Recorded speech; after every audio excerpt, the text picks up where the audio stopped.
Mhm. Yeah, I find it so interesting. A lot of our practitioners that I've interviewed have this kind of attachment to the earth, so to speak, Mhm. either being raised on a farm or just this appreciation for nature.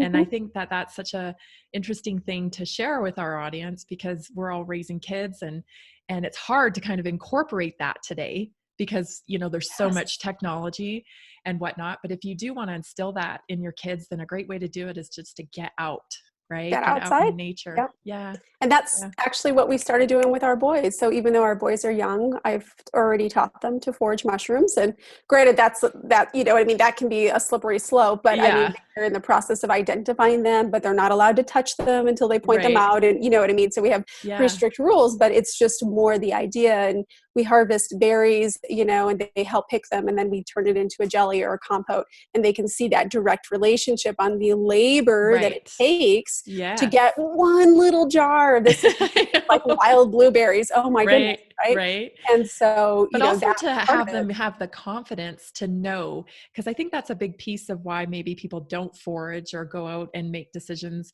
to grow their own food or whatever. They're a little bit nervous about if it's going to be okay, if it's Mhm. going to.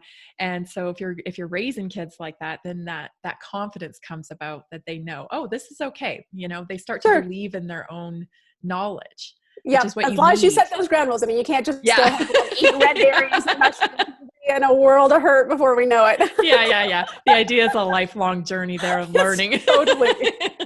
Maybe don't Totally. send them out till they're 18 or maybe 25 when that frontal lobe Exactly. is done.